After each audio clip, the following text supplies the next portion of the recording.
방송에서 제공하는 투자 정보는 투자 판단에 대한 조언입니다.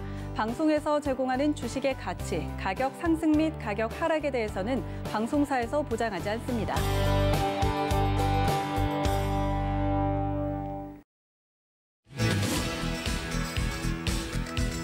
안녕하세요. 베스트 트레이딩맨 거래자들 진행의 도재은입니다. 길고 긴 일주일이 거의 마무리가 되어가고 있습니다. 여러분들 이번 주는 미 대선에 대한 이슈 때문에 정말 정신없는 일주일 보내셨을 것 같은데요. 어느 정도 승기가 가닥이 잡힌 뒤에 우리 시장 어떻게 또 흘러갈지 여러분들 궁금하실 것 같습니다. 저희 시장에 대한 해안 오늘도 전문위원님과 함께 이야기 나눠볼 테니까요. 채널 끝까지 고정 부탁드립니다. 두 번 방송에서 제공해 드릴 정보는 투자 판단에 대한 조언일 뿐 해당 주식의 가치나 수익률을 보장하고 있지는 않고요.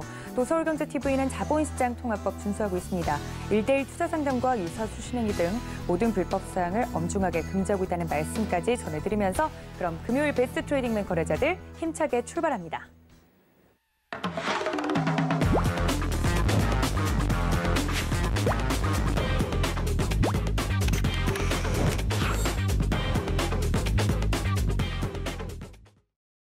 네, 금요일을 장식해 주실 박원재 위원님 모셨습니다. 위원님 어서 오세요. 안녕하세요.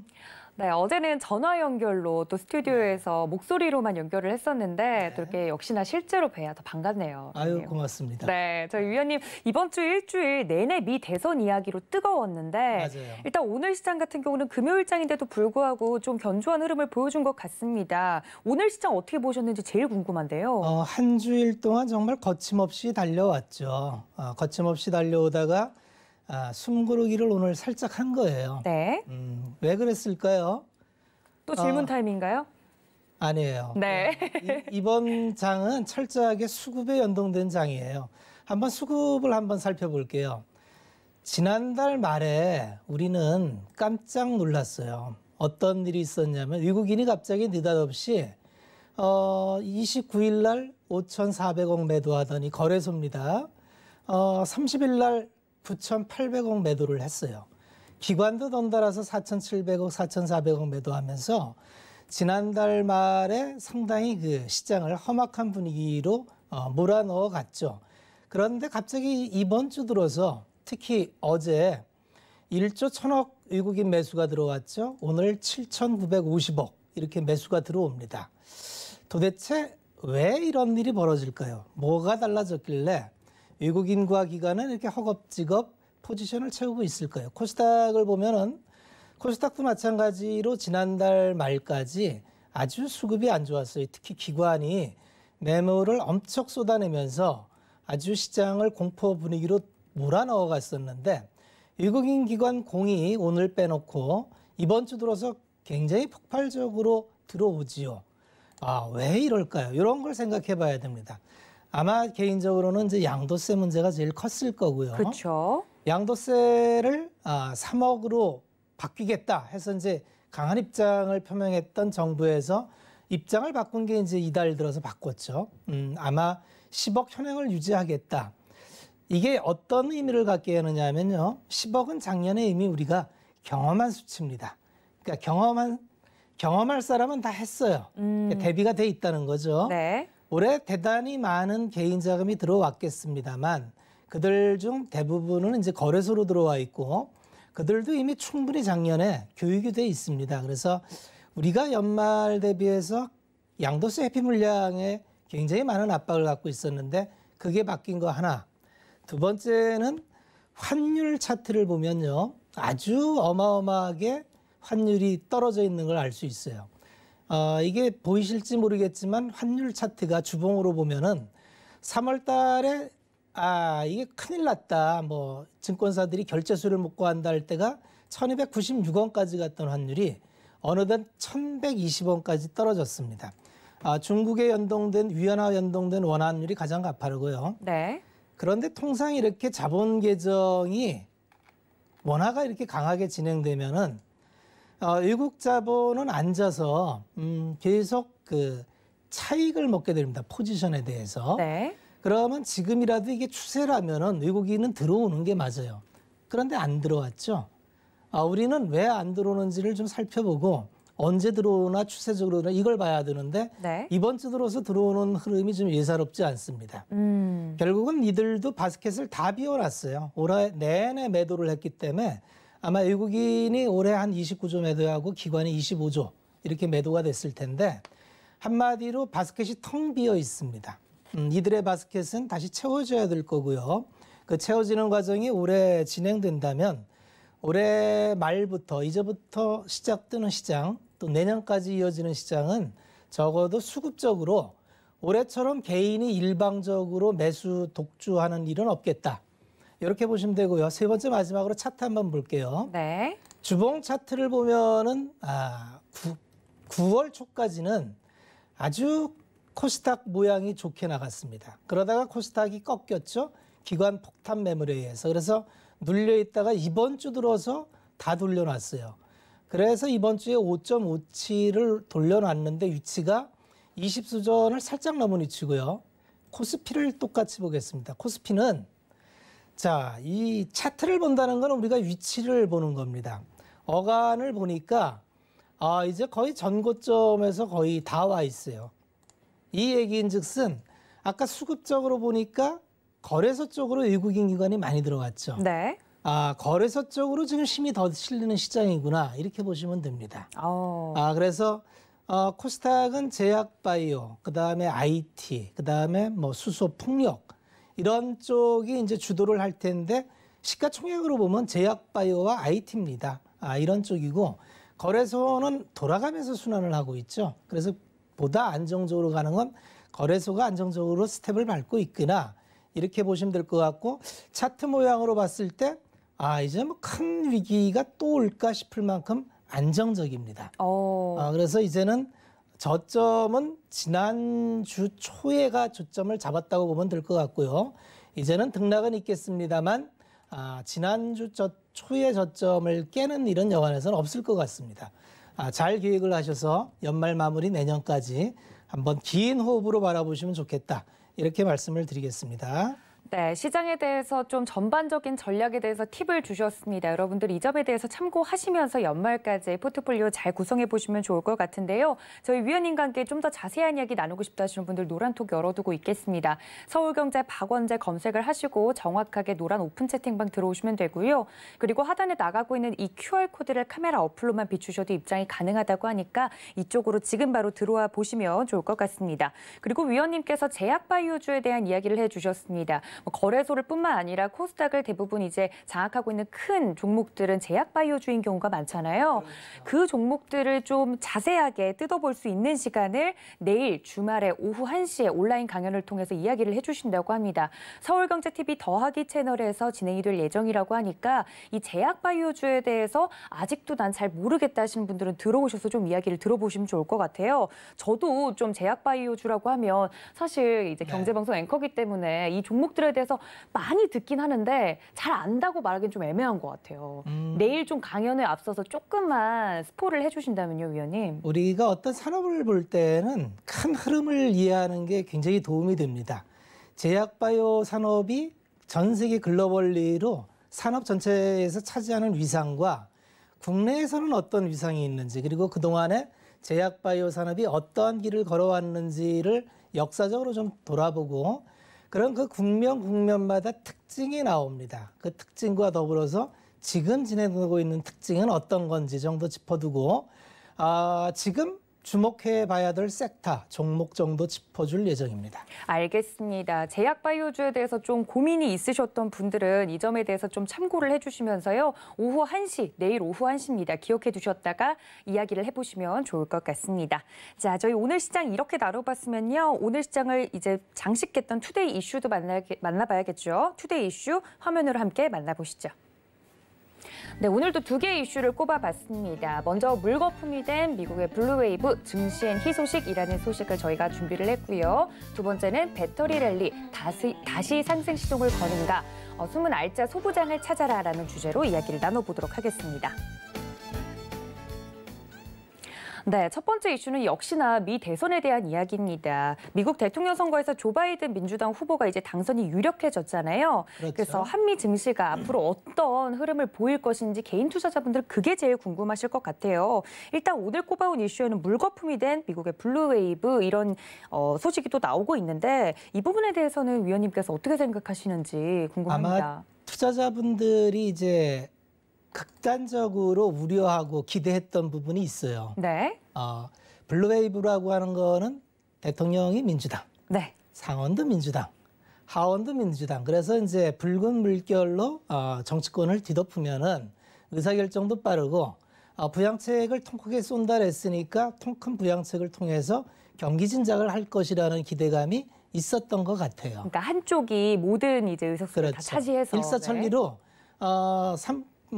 행정부와 입법부가 결정을 하면 집행이 되는 거죠. 그렇죠. 그래서 이제 그 기대감이 있었는데 시장은 의외로 랠리를 했어요. 네, 잘 가더라고요. 왜 그랬을까요? 지금 질문 타임인가요? 네.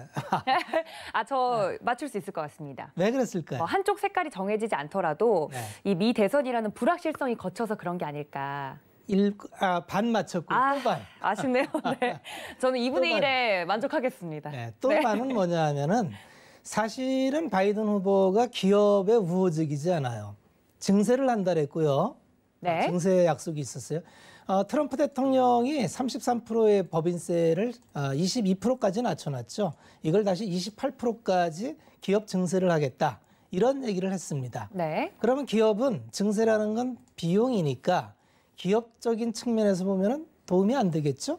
네. 그러니까 상원을 만약에 이제 공화당이 장악하게 되면은 증세는 의회를 통과해야 되거든요. 그러면 증세 못 하겠네?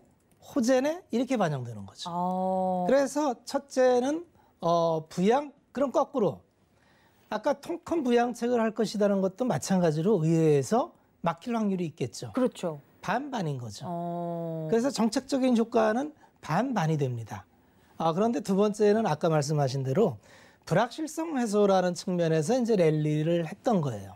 시장이 가장 싫어하는 게 불확실성인데 아마 이번 주말을 거쳐서 후보가 결정될지 모르겠습니다만 지금 트럼프 대통령은 소송전을 통해서 이제 끌고 가려고 하는 그런 계획을 발표를 했는데 아마 개인적으로는 200년을 이어온 전통을 어떤 특정 개인이 깨기는 쉽지 않다고 봅니다.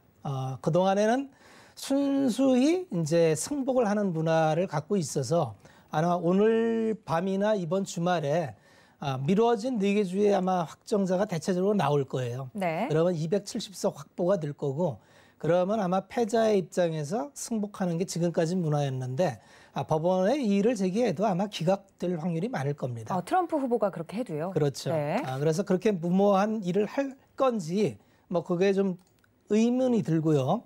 두 번째는 이제 아마 이제 바이든 시대가 그럼 준비를 해야 되는데 많은 사람들이 환호하는 이제 바이든 시대 하면 누구나 다 떠오르는 게 있죠. 그린 뉴딜. 네. 이거 맞추려고 했는데. 그린 뉴딜. 그린 뉴딜을 이제 선언을 했죠. 그래서 파리 기후 협약도 복귀를 하겠다. 그다음에 다자간 협력 이런 것도 복귀를 하겠다 해서 아마 그동안 트럼프 대통령 기간 내에 있었던 모든 거를 지워나가는 작업을 아마 진행을 할 겁니다.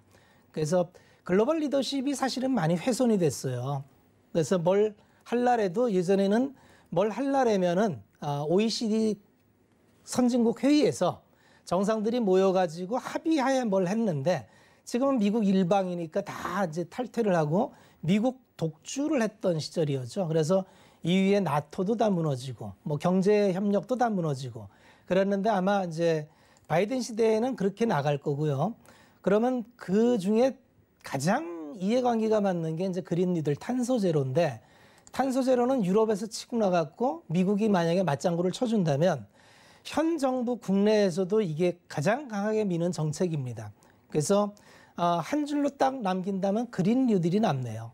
그래서 그린 뉴딜은 사실 지금 대단히 미래 가치를 많이 땡겨온 가격인데 이 많이 땡겨온 가격 중에서도 옥석을 가리다 보면은 이게 하루 이틀에 끝날 흐름이 아니기 때문에 아마 여기서도 충분히 스타터 되는 자리에 있는 기업이 있겠다. 그렇게 볼 수 있을 것 같습니다. 알겠습니다. 일단 미 대선 이제 결과를 조금씩 예측해 보면 블루웨이브가 무산됐다는 건 말씀해 주신 것처럼 하나의 색깔로 밀고 나가기에는 그 계획은 무산이 됐지만 일단은 증시는 긍정적으로 모든 것을 받아들이고 있는 모양새다라고 이야기를 해주셨습니다. 그리고 또 이제 조 바이든 후보가 만약에 당선이 된다면 확실시 된다면 그린 뉴딜에 대한 이제 기대감이라든지 이런 부분도 움직일 텐데 일단 저희 프로그램 나오셔서도 그랬고 서울경제TV 계속 통해서도 그린 뉴딜 그중에서도 수소차 관련된 이야기를 계속 해주셨었잖아요. 그랬죠. 너무 잘 갔고 조 바이든 후보가 처음에 될 것이다라는 기대감에 시장에서 그린 뉴딜을 뒤늦게나마 매수한 분들도 굉장히 많으셨거든요. 그 타이밍에 대해서는 어떻게 보세요, 위원님? 만약 갖고 계시다면. 타이밍에 대해서는 이렇게 생각합니다. 우리가 타이밍을 잡으려면 사실 그건 아무도 몰라요. 우리가 어떤 산업의 섹터를 보는데 이 타이밍이라는 건 짧잖아요. 그렇죠. 한 달, 길어야. 한 달 동안은 만약에 우리가 10년을 바라본다. 그럼 10년이면은 120개월이죠. 네. 120개월 중에 1이에요. 한 달은. 너무 짧네요. 네. 그렇죠? 120개월 중에 1을 어떻게 보세요라고 묻는다면 나중에 그 120개월 중에 1의 그 월봉 차트는 어디 위치에 있는지 찾기도 힘들 위치에 있다. 이렇게 얘기할 수도 있습니다. 네. 그래서 투자의 호흡을 좀 길게 하는 훈련을 했으면 좋겠어요. 그래서 짧게 볼 게 있어요. 왜 그러냐면 분기 플레이 하는 게 있거든요. 이를테면 분기 실적이 지금 막 발표를 합니다. 분기 실적을 발표를 했는데 어닝서프가 나와요. 근데 이 어닝서프가 길게 갈 건 아니고 한두 분기 갈 섹터의 어닝서프예요. 그럼 이건 분기 플레이를 하는 게 맞아요. 그러면 지금 민첩하게 들어가서 다음 분기까지 보고 나와야지. 이럴 수 있습니다. 네. 이건 분기 플레이를 하는 거예요. 그런데 시크리컬처럼 파동이 산업 시크리컬은 보통 3년 주기로 가거든요. 네. 그런데 요새 산업재가 많이 돌아서죠. 산업재가 많이 돌아. 화학 쪽이나 철강이나 뭐 인프라 쪽이나 많이 돌아요.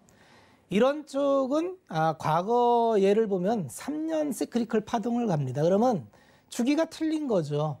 그러면 이 시크리컬 주기를 전방 수요, 그다음에 공급 이런 쪽을 다 보고 이 주기를 듀레이션을 내가 투자자가 잡아줘야 돼요. 그래서 투자가 힘든 게 일률적으로 이건 얼마다가 없어요. 그때그때 따라잡는 거지. 이거를 뭐 공식처럼 네.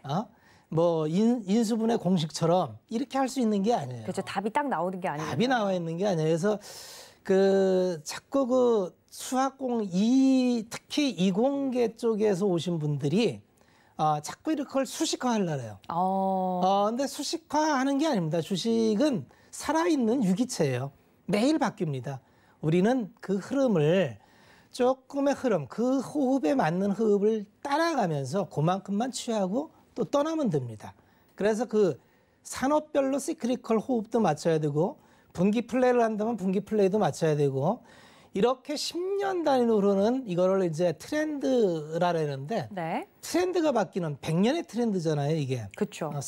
석화에서 석유의 시대에서 전기의 시대로 넘어가는 게 100년 만에 바뀌는 흐름이거든요.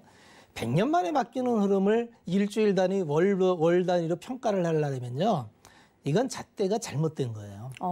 그래서 항상 주식은 평가를 할 때 올바른 잣대를 들고 나와야 올바른 측정이 됩니다. 전혀 다른 잣대를 들고 와서 재봤더니 안 맞아요 그러면 잘못된 얘기를 하고 있는 겁니다. 네, 알겠습니다. 이게 많은 분들이 이제 착각하시는 부분인 것 같습니다. 수소차 앞으로 갈 거라는데 왜 제가 갖고 있는 수소차 관련주들은 지금 안 가죠? 라고 물어보시는 분들에게는 좀 답이 될 수 있는 그런 이야기였던 것 같습니다. 그럼 또 두 번째 이슈로 한번 넘어가 볼까요? 바이든 후보가 되든 트럼프 후보가 되든 움직였던 섹터는 움직였습니다. 그중에서도 내년도가 더 기대가 된다, 전망이 더 기대가 된다라고 했던 섹터군들이 있었는데 역시나 뭐 2차 전지 관련된 IT 반도체 배터리 부분이었거든요. 맞아요. 이제부터는 랠리가 다시 시동을 거는가, 숨은 알짜 소부장 종목들을 좀 골라보자 이런 이야기들이 나오고 있는데 배터리 중에서도 가는 종목들 중에 소부장 여러 가지 섹터군들이 있잖아요. 많죠. 저희 박원재 위원님께서 또 그 부분에 대해서 자세하게 저희 배트맨 시간에 이야기를 해주셨던 기억이 나는데 그 이야기를 좀 해보면 좋을 것 같아요, 위원님. 다시 한번 정리를 해볼게요. 네. 2차 전지는 제가 뭐 특강을 통해서도 한번 말씀을 드렸고 성장성에 대해서 단일 산업 내에 이렇게 성장할 만한 섹터가 없습니다라고 예시를 드렸던 게 2차 전지였죠. 그 중심에는 테슬라가 있었고요. 네. 테슬라의 계획대로 된다면 올해 테슬라가 50만 대를 매출을 합니다. 내년에 계획이 몇만 대인지 아세요? 제 강의를 들었으면? 이렇게 숫자로 맞아요. 하시면. 들어갑니다. 80만 대를 계획하고 있는데 머스크는 트위터에서 질문을 누가 했어요. 내년에 80만 대 가능합니까? 라고 네. 했더니 그 이상으로 봅니다. 이런 얘기를 했어요. 네.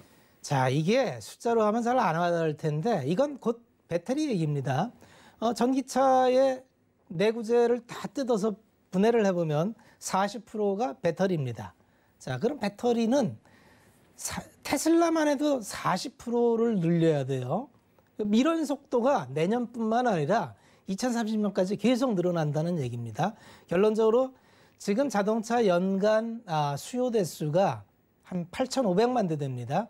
2030년도 되면 회복돼서 한 9,500만 대 봅니다. 네. 9,500만 대에서 1억 대인데 지금 추세로 가서 30%를 잡았는데 훨씬 빠를 것 같아요. 만약에 탄소 제로를 더 빨리 땡기고 내연기관차 퇴출 계획이 더 빨라지고 이러면 어쩌면 반 이상을 간다면 연간 3천만 대에서 5천만 대를 가야 됩니다.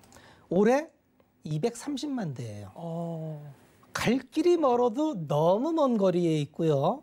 그러면 우리는 이제 이런 생각을 했죠. 그때 2차 전지 강의를 할 때 경쟁이 과다해서 레드오션이 돼서 먹을 게 없어 보여요? 라는 질문이 많이 들어와요. 네. 왜 그러냐면 정말 그렇습니다. 왜 그러냐면 하나의 고민이 있어요. 2차 전지는 어떤 신상품이 나오면 보통 가격 정가를 통해서 신상품이 가격을 올려가면서 매출이 늘리는 기업이 많은데 이 배터리만큼은 가격을 낮추면서 Q를 늘려야 돼요. 그러니까 Q 늘어나는 건 확실한데 P를 떨어뜨려야 됩니다. P는 떨어뜨리고 Q는 느는데 Q 늘어나는 양이 이 P 떨어지는 양을 상쇄하고도 훨씬 큽니다.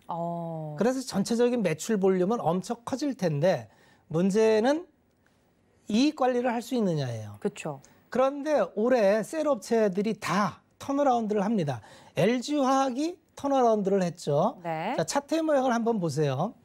먼저 죽으러 갈 때처럼 떨어질 때는 60만 원 깨지니까 죽겠다는 소리가 막 나왔는데 불과 일주일 만에 72만 원 갖다 놓으니까 어떤가요? 어떤 모양이 이렇게 또 이뻐 보이죠? 그렇죠.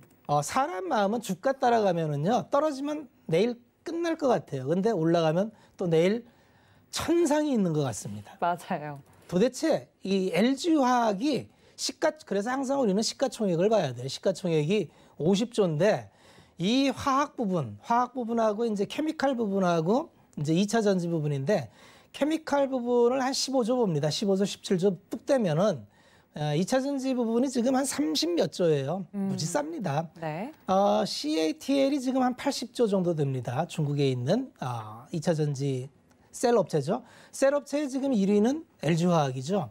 그래서 LG화학 지금 가격이 비싸다 이렇게 얘기는 못해요. 다만 물적 분할을 통해서 이게 이제 분사를 해야 되고 이게 또 증자를 해야 되는 이 노이즈 때문에 어쩔지 모르는 거지. LG화학 만약에 분사하기 전이라면 이게 비싸다. 그건 넌센스입니다. 외국인 투자자들이 바보가 아닌 다음에는 이 주식을 왜 이렇게 사겠습니까? 그렇죠. 이거는 우리가 알지 못하는 일반 사람들이 알지 못하는 뭔가가 있다고 봐야 되는 거예요. 그것이 뭔지는 이 외국인들이 나중에 알려주겠죠. 자, 투자 주체별 동향을 보면은 외국인들이 지금 물경 한 달 사이에 200만 주를 걷었습니다. 그냥 다 걷어가고 있어요, 외국인이. 오늘 50만 주나 샀어요. 이들은 절대 LG화학을 팔 마음이 없습니다. 팔더라도 훨씬 높은 가격에 팔겠죠. 그래서 아직까지 셀 업체가 이렇다면 하부에 있는 업체들의 이익을 걱정할 필요가 없습니다. 요새 SDI는 거의 연고점을 넘고 있어요. 자, 불과 우리가 제가 2차 전지 강의한 게 한 달 넘었는데 네. 그때만 해도 굉장히 불안감이 팽배했어요. 제가 뭐라고 말씀드렸냐요? 믿음을 가지십시오. 네. 이 섹터가 여기서 죽는다는 건 아마 상식적이지 않을 것 같습니다. EPS 상향이 내년부터 설비 증설되는 게 막 쏟아져서 기업 증익으로 포함되는 첫 구간이 내년이에요. 그 첫 구간이 내년에 출발되는데 여기서 멈춘다. 그런 적은 없습니다. SK이노베이션이 상대적으로 가장 열악하죠. 왜 그러냐면 셀 단위 투자도 열악하고 화학 부분이 크고 그래서 열악한데 어쨌든 전방 셀 업체가 이렇다면 그 아랫단의 소재 업체는 양극화 업체가 세 개가 있어요. 시가총액으로는 포스코 케미칼이 1위인데 사실은 에코프로비엠이 대장이죠. 에코프로비엠과 LNF가 왜 그러냐면 하이니켈 경쟁에서 얘들이 앞서기 때문에 그렇습니다.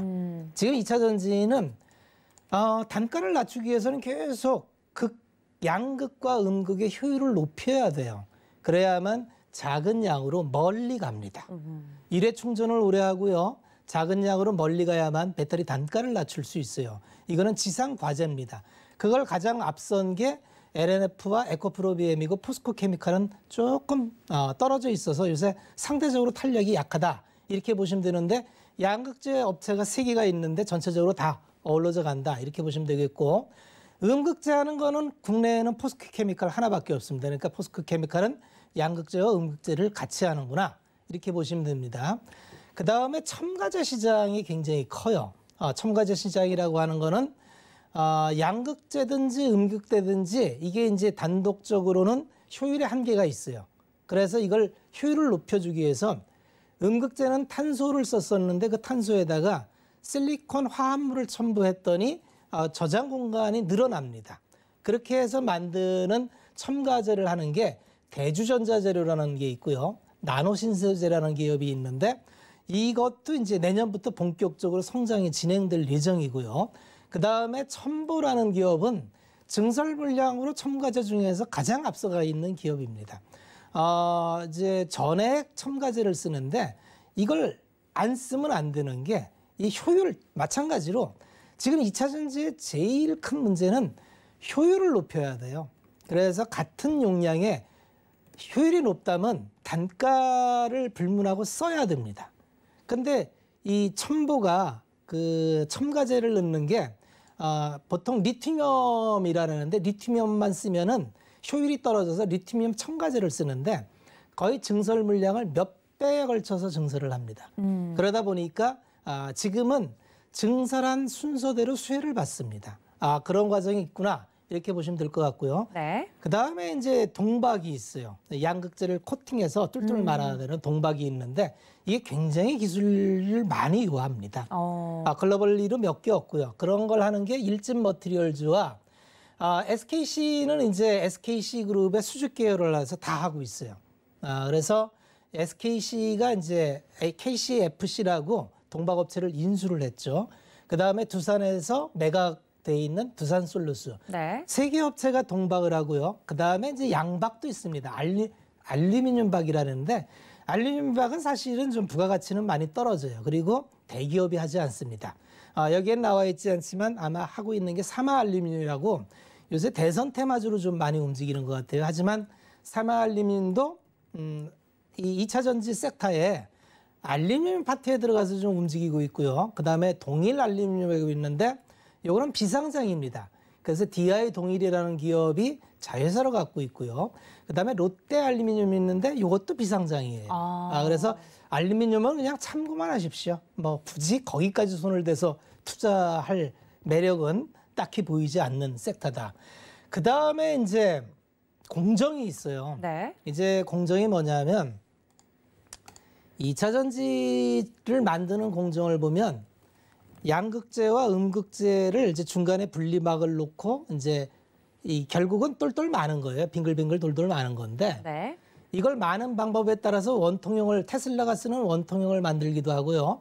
아주 크게 만들어서 파우치에 집어넣는 형이 있는데 이걸 파우치형 LG화학에서 하죠. 그다음에 각에다가 그냥 스태킹으로 막 쌓는 공정을 하는 게 있어요. 이게 각형인데 이건 삼성 SDI가 합니다. 근데 이거 공정을 하려면 공정에 들어가는 장비들이 많이 들어가요. 이걸 공정 장비라는데 네. 스태킹 장비, 공정 들어가는 장비들을 보면은 이제 극공정을 하는 게 있는데 이게 대단히 효율이 좋습니다. PNT 같은 경우 그다음에 TSI 같은 경우는 이제 극의 효율을 높이는 그런 공정을 하는 거예요.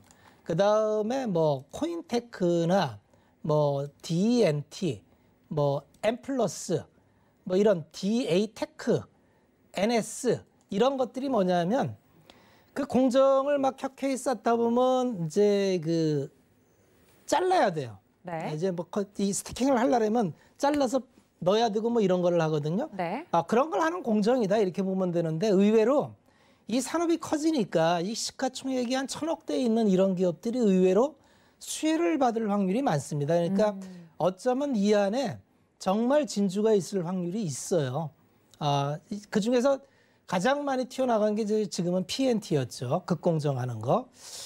이거 뭐 얘기하다 보면 이걸로만 해도 밤을 새도 부족한데 네. 다음 일정이 있으니까 2차 전지는 어쨌든 이 정도 하면 우리가 셀과 소재와 부품 섹터로 나누어서 각각의 경쟁이 있는 분류를 이렇게 하는구나.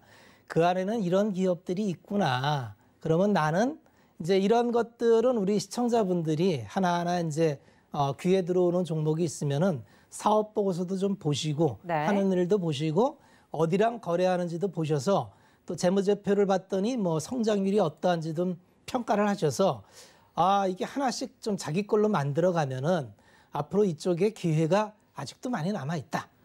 그렇게 말씀을 드리는 걸로 이번 섹터는 마무리하겠습니다. 네, 알겠습니다. 배터리만으로도 하루 종일 이야기해도 시간이 모자라다 이런 이야기를 하셨을 정도로 2차 전지와 관련된 이야기는 테슬라 이슈가 나오면서부터 저희 박원재 위원님께서 거의 특집으로다가 이야기를 했을 정도로 할 이야기가 굉장히 많고 어려운 분야인 건 맞습니다만 여러분들께서 이제 여기서 나오는 여러 가지 종목명들이 있으셨죠. 그 부분에 대해서 혹시나 내가 갖고 있거나 좀 관심이 있었던 종목들이 있다 하시면 저희 박원재 위원님께서 이야기해 주셨던 것처럼 그 기업에 대해서 좀 자세하게 알아보시고 공부하시는 시간을 가져보셨으면 좋겠습니다.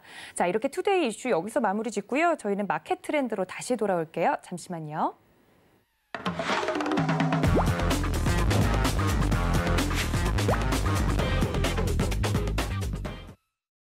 네, 이렇게 시장을 장식했던 이슈를 조금 개론적으로 이야기를 나눠봤으면 그 안에 있는 종목 이야기를 좀 세부적으로 들어가 보도록 하겠습니다. 일단 조 바이든 후보가 거의 승기를 줄 것으로 보이고 있는 상황에서 관련된 주가의 흐름이 오늘도 눈에 띄었어요, 맞아요. 위원님. 네. 그래서 많은 분들이 그린 뉴딜, 친환경 관련된 종목들 지금이라도 들어가야 되지 않나 이런 이야기를 하고 계시는 분들도 있는데 일단 오늘 움직였던 업종들에 대해서 이야기 먼저 해주실까요? 역시 그쪽이 움직였어요. 네. LG화학을 보면 알듯이 오늘 뭐 외국인들이 가장 많이 또 산 게 이제 어제에 이어서 계속 LG화학을 사죠. 네. 좋게 본다는 얘기죠. 그게 이렇게 보셔야 돼요. 뭐 어떤 수혜주다, 피해주다 이런 개념보다도 이 산업이 진짜 갈까? 가면은 수혜를 받으면 얼마나 커질까? 이런 거를 생각을 해보시면은 실질적으로 우리는 신재생하기가 좀 불리한 나라예요. 왜냐하면 신재생을 하려면은 풍력을 하려면 바람이 있어야겠죠. 또 일정하게 불어야 된다면서요? 그게 편도로. 그래서 그게 북위 60도에 편서풍이 불잖아요. 펜벨트. 네. 그래서 네덜란드처럼 바람의 나라. 북유럽이 왜 풍력 하느냐 하면 거기는 자산이 좋아요. 그리고 이제 미국도 좋습니다. 거기도 대서양지대 이렇게 가면은 뭐 쫙 가가지고 바람골 가면은 일방적으로 바람이 불어대가지고 워낙에 땅이 넓잖아요. 많이 넓잖아요. 네. 그러니까 그쪽은 참 부러운 게 다 가졌어요. 그러니까요. 다 가져서 우리는 꿈도 못 꾸는 일이 거기는 가능한 게 또 태양광만 해도 일조량이 대한민국은 일조량이 안 좋아요. 맞아요. 많이 안 좋아요. 그래서 우리나라의 일조량 가장 좋은 데가 남쪽에 이제 땅끝마을이라는데 네. 그쪽이 일조량이 좋은데 거기가 1년에 한 1,100시간 뭐 이 정도 일조량이 돼요. 네. 그런데 미국 텍사스나 이런 데 가면요. 연간 일조량이 뭐 1,800시간 이렇습니다. 게임 자체가 안 돼요. 그러니까요. 네. 비교가 안 되네요. 비교가 안 돼. 그러니까 우리는 이제 왜 이게 상대적으로 신재생이나 이런 쪽이 비율이 떨어지느냐. 효율이 안 나옵니다. 두 번째는 태양광 패널을 설치하려면 정말 많은 공간이 필요해요. 그래서 우리는 이제 지금 설치되는 것도 여러 가지 이제 말이 많죠. 환경을 파괴한다 뭐 이런 것 때문에. 그래서 뭐 저수지에 깐다 뭐 이런 여러 가지 안이 나오고 있습니다만 아마 이게 기술적으로는 우리 시청자분께서 들어보셨는지 모르겠지만 페로브스카이트라는 게 있습니다. 네. 페로브스카이트라고 이제 투명 태양광 전지가 있어요.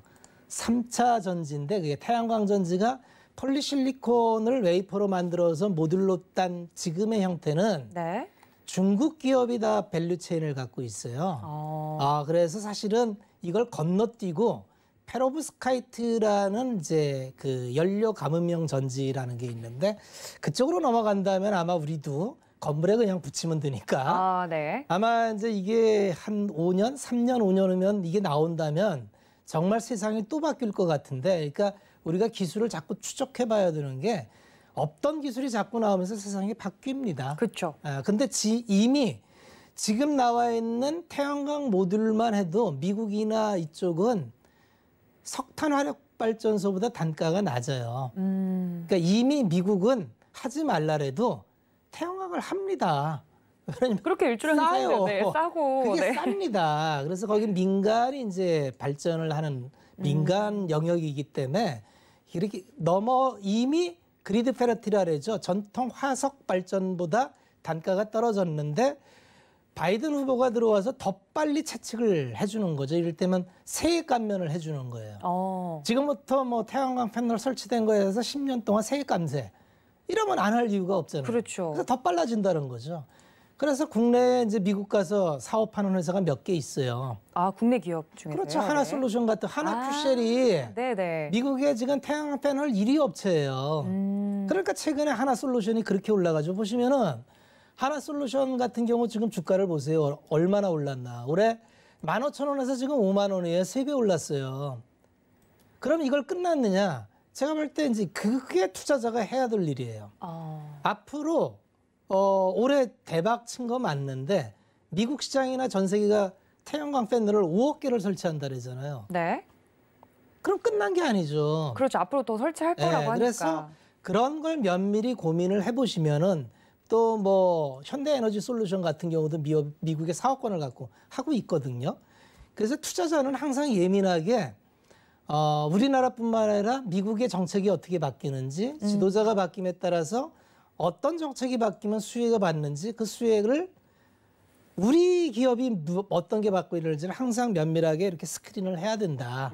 그런 말씀을 드리겠습니다. 알겠습니다. 조 바이든 후보 관련된 종목 중에 오늘 실제로도 이 친환경 관련된 테마로 움직인 종목들이 굉장히 많았습니다. 상한가에 안착한 종목들도 있었고요. 이런 부분에 대해서는 앞으로 투자자분들의 선택이 굉장히 중요하겠다라는 말씀까지 전해드렸습니다. 자, 이렇게 오늘장에 움직였던 업종과 종목들을 좀 살펴봤으면 내일장 움직일 종목들도 좀 이야기를 해봐야 될 것 같습니다. 뭐 당장 다음 거래일에 움직일 업종이라기보다는 좀 멀리 봤을 때 앞으로 그럼 투자자들이 지금 이 시기에 미 대선이 끝난 이 시기에 투자를 또 새롭게 한다면 어떤 업종이 좋을까? 역시나 배터리일까요, 위원님? 2차 전지하고 네. 수소하고 풍력은 10년을 얘기했잖아요. 그렇죠. 이건 정말 길게 보는 거고 이제 내일이라면 저는 내년입니다. 네, 내년 정도. 네. 내일을 볼 수 있는 거 내년. 네. 그래도 많이 앞당겼네요. 네. 많이 당기죠. 반도체예요. 반도체. 반도체가 내일이에요. 네. 지금부터는 이제 우리가 반도체 섹터를 잘 봐야 되는 게 반도체는 업황 사이클을 계속 해요. 그래서 수요가 사실 올해 코로나 팬데믹 때문에 이제 특히 서버향 수요를 선침해했다가 이제 뭐 하반기에 선침해가 끝나고 화이에 재받으면 어려워진다 그랬다가 이제 그게 풀렸다 해서 가는데 단가는 좀 어려울 거야 이랬다가 아주 복잡한 얘기들이 많이 들려요. 네. 근데 제가 볼 때 이제 복잡한 얘기가 얼추 끝났어요. 대충 마무리가 됐나요? 좀 어렵게 생각하지 마시고 네. 뭔지 모르지만 반도체 얘기를 많은 전문가분들이 하시지 않나요? 그 얘기인즉슨 외국인들도 드디어 삼성전자를 보면은 어제 오늘 많이 샀어요. 많이 샀어요. 이제 드디어 외국인들이 들어오는 것 같아요. 하이닉스도 많이 사요. 하이닉스도 최근에 외국인이 3일 동안 연속 네. 들어왔어요. 좋은가 봐요. 외국인들이 이제 반도체를 사거든요. 네. 그럼 반도체를 이제 상단에서 이를테면 삼성전자는 계속 투자를 하죠. 그렇죠. 거기다가 이제 하이닉스도 낸드 회사를 인수하면서 인텍거 인수를 했죠. 그렇죠. 자, 그러면 이제 계속 이제 내년부터는 뭐 공급과잉으로 이렇게 치고 간다 이런 게 아니라 공정과잉으로 들어가는 거거든요. 그래서 계속적으로 들어가면은 단가가 올라가면 아까 얘기한 대로 그로스 개념으로는 항상 반도체는 항상 빅그로스 개념으로 이제 얘기를 하는데 총 캐파 빅그로스는 항상 올라갑니다. 거기에 이제 단가가 올라간다면 총 매출액은 늘어날 수밖에 없어요. 그렇게 된다면 이제 들어가는 이제 삼성이 투자하기로 했던 뭐 화성 공장, P3 공장, P5 공장 이런 쪽들이 계속 그 공장이 들어가고 장비가 들어간다면 그 안에 이제 장비단 들어가죠. 그럼 장비 들어가면 당연히 부품 소재 들어가잖아요. 이게 이제 내년도까지는 좋은 사이클이 오는 것 같습니다. 그래서 반도체를 잘 살펴보시면 정말 진주가 많아요. 아까 그 미래 세대 2차 전지나 수소 풍력은 굉장히 비쌉니다. 미래 가치를 많이 땡겨와서. 네. 반도체는 싸요. 싸기 때문에 좋습니다. 내가 그렇게 혼날 확률이 없어요. 그러니까 항상 투자는 미래의 전망도 좋지만 잘못됐을 때 내가 다치면 얼마나 다치나도 고려해 봐야 되는데 너무 먼 미래를 땡겨놓은 제약바이오 같은 경우가 너무 먼 미래를 때려오다 보니까 조금만 예측이 빗나가도 엄청나게 타격을 받는 거거든요. 그렇죠. 근데 사실은 수소, 풍력 뭐 이런 것도 지금 엄청난 미래를 땡겨오는 중이기 때문에 예측이 조금만 빗나가도 굉장히 다칠 확률이 있습니다. 이걸 꼭 기억하셔야 돼요. 그런데 반도체는 그렇게 다칠 곳이 없어요. 여러분 지금 무릎이에요, 무릎. 무릎이라서 넘어져 봐야 그냥 여기 다리 아래 살짝. 빨간 약 네. 네. 뼈 부러지지 않습니다. 그래서 반도체를 잘 보세요. 반도체 쪽에 좋은 종목이 너무 많고요. 앞으로 내일은 반도체다. 이걸 꼭 기억해 주시기 바랍니다. 알겠습니다. 박원재 위원님께서 말씀해 주신 내일은 내년도입니다. 내년도가 더욱더 기대되는 업종 역시나 반도체라고 이야기를 해주시면서 다시 한번 강조를 해주셨는데요. 좀 더 자세한 이야기는 저희가 노란톡 열어두고 여러분 기다리고 있을 테니까 서울경제 박원재 검색을 하시고 들어오시거나 아래 하단에 나가고 있는 이 QR코드 통해서 들어오시면 이런 진짜 진주 같은 이야기들 모두 받아보실 수 있습니다. 내년도까지 수익률 많이 내고 싶다 하신 분들 들어오셔서 도움 말씀 받아가셨으면 좋겠습니다. 자, 저희 마켓 트렌드 이렇게 마무리를 짓고요. 저희는 당신을 위한 한마디로 다시 돌아올게요. 잠시만요.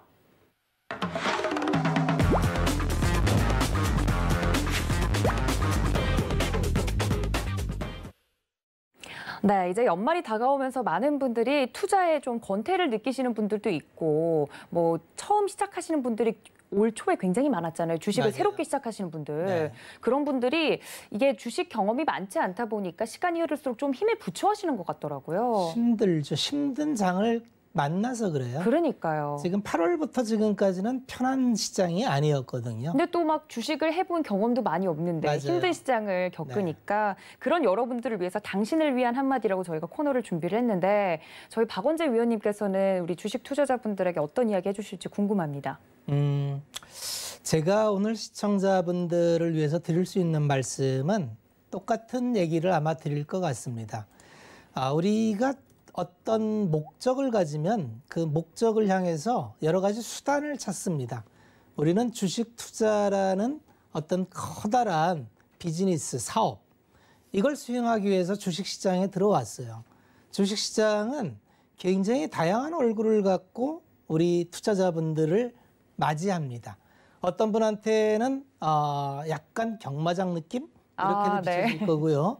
또 어떤 분들한테는 카지노 느낌? 그렇게도 다가올 수 있습니다. 네. 그래서 뭐 빨간색, 파란색이 바뀌면서 내 계좌가 왔다 갔다 하는 게 굉장히 재미가 나요. 그리고 한후 지나서 틱 차트, 분봉 차트를 보면은 아주 익사이팅합니다. 내 생각과 시장의 생각을 맞춰가는 재미가 있어요. 이걸 우리는 트레이딩이라고 합니다. 이 트레이딩을 통해서 어떤 가격의 차이를 따먹는 거를 우리는 트레이더 이렇게 얘기를 하고요. 그런데 어떤 사람들은 이 호가나 시세를 굉장히 멀리하면서 기업 자체를 보는 기업들이 그런 투자자 부류도 있어요. 그런 사람들은 그렇죠. HTS 켜놓지도 않습니다. 호가창 보시지도 않더라고요. 이거 쳐다보죠. 저도 좀 그런 부류 중에 하나인데. 네. 그리고 뭐 리포트, 산업 분석 이런 걸 주로 봅니다. 그래서 수소가 과연 얼마나 커질지, 또 수소차가 된다면 여기에 핵심 밸류체인 있다는 뭐가 있을지, 연료 스택은 어떻게 구성이 되어 있을지, 이거 만드는 회사는 어느 회사인지, 그런 회사들 사업 보고서를 주로 읽죠. 사업 보고서를 읽으면서 하나하나 정리를 해나가죠. 그리고 다시 반복합니다. 그래서 또 메모를 해놓죠. 자, 어떻게 가든지 우리는 주식 투자, 주식 시장이라는 이 사업장에서 사업을 하는 CEO가 된 겁니다. 여러분들이 계좌를 트고 나의 그 투자금을 넣는 순간 이건 사업이 되는 거고요. 이 사업은 망하면 안 되는 사업이 되는 겁니다. 그런데 너무 준비 없이 사업을 하시다 보니 이게 뭐 하는지도 모르고 이제 오픈을 해버렸어요. 그렇죠. 내가 뭐 하는지도 없이, 몰라요. 네. 근데 해야 된다 해서 오픈을 하고 계좌도 빵 넣었어요. 그리고 이제 내가 하는 사업인데 이제 물어봅니다. 이제 뭐 해야 돼? 라고 물어봅니다. 그랬더니 뭐 되지, 네. 주변에 너무 좋은 사람들이 많아요. 친절한 사람들이 많아서 이거 해라 저거 해라 저거 좋다 이거 하루에 너무 엄청나게 친절한 사람들로부터 많은 추천을 받습니다. 그래서 또 해봤더니 수익이 나기도 하고 또 손해도 납니다. 그랬더니 이 경험을 바탕으로 봤더니 주식 투자라는 게 이런 거구나라는 경험을 쌓아갑니다. 근데 그 경험이 어떤 경험인지 본인이 몰라요. 어떤 경험인지 본인이 모릅니다. 우리가 사업을 성공한 사람은 그렇게 많지가 않습니다. 우리가 상장기업이라고 하는 거는 대한민국의 법인이 한 180만 개가 있을 텐데 상장법인은 2,400개가 있습니다. 자, 2,400개에 들어갔다는 것만 자체로만으로도 굉장히 검증받은 법인이고요. 그런데 2,400개 중에서 돈을 제대로 버는 기업은 그렇게 많지가 않습니다. 우리가 적어도 사업을 하는 사람이라면 내 돈을 투자하는 사람이라면 적어도 내가 투자하는 기업이 무슨 일을 해서 돈을 버는지는 알고 해야 되지 않겠습니까? 그렇죠. 치킨을 파는지 피자를 파는지 알고 팔아야. 아니면 딜리버리를 하는지 적어도 이런 구별을 하고 그러면 이 사업이 연속 가능한 사업인지 독과점은 없는지 누가 들어와서 지금 잠깐 돈 잘 번다고 더 큰 놈이 들어와서 먹어버릴 수 있는 시장은 아닌지 이런 걸 분석하면서 피해가는 게 사업입니다. 주식 투자도 다르지 않습니다. 내가 투자하는 이 기업이 전자에 말씀드린 트레이딩이라면 이럴 필요가 없습니다. 트레이딩이라면 지금 샀다가 1분 있다 팔면 끝납니다. 그래서 나는 좋은 자리에 들어가서 아니면 자르고 칼같이 자르겠다는 마음만 있으면 누적 반복적으로 내가 수익을 쌓겠다는 마음만 있으면 트레이딩 해도 됩니다. 근데 확률이 얼마나 되시는지 아시고 본인이 트레이딩 속에서 살아남을 수 있는 확률이 얼마 되는지 분명히 한번 측정을 해보십시오. 트레이딩을 통해서 살아남는 확률은 정말 얼마 안 됩니다. 대부분은 패자로 남습니다. 엄청나게 소중한 돈을 가지고 뭣도 모르고 오픈을 했는데 끝나도 내가 왜 잘못됐는지도 모르고 끝난다면 이 얼마나 허무한 일이겠습니까? 투자 쪽은 그래도 좀 남습니다. 하나라도 남아요. 내가 뭘 잘못했구나. 재무제표를 뭘 잘못 봤구나. 사업 보고서를 뭘 잘못 봤구나. 이런 걸 점검할 기회가 있습니다. 우리는 먼 길을 갈 겁니다. 내일 끝나는 일이 아니에요. 먼 길을 가는데 사업 계획서 없이 갈 수 있겠습니까? 오늘 저녁에 한번 저의 이 한마디가 우리 투자하시는 모든 분들이 사업 보고 계획서라는 걸 한번 설계해 봐야겠구나 라는 마음이 들게 된다면 저의 오늘 저녁의 한마디는 나름 의미가 있었다. 이렇게 말씀을 드리면서 오늘은 여기까지만 하겠습니다.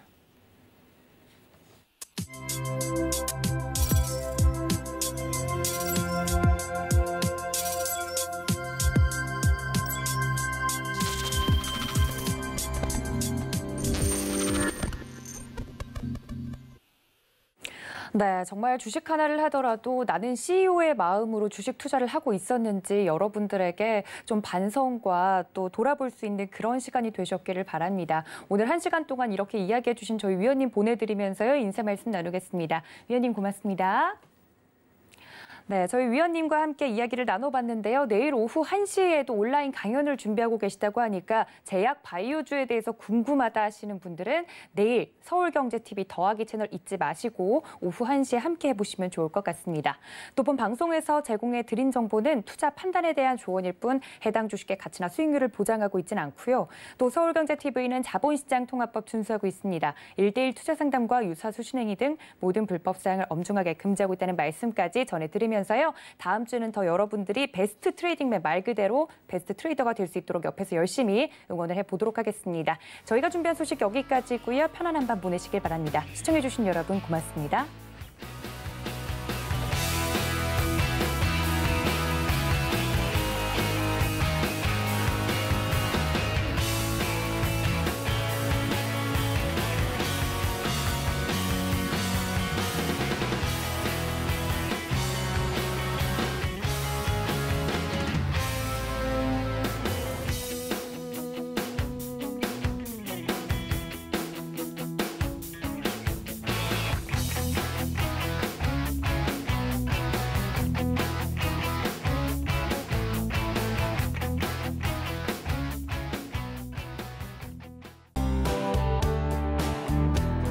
본 방송에서 제공하는 투자 정보는 투자 판단에 대한 조언입니다. 방송에서 제공하는 주식의 가치, 가격 상승 및 가격 하락에 대해서는 방송사에서 보장하지 않습니다.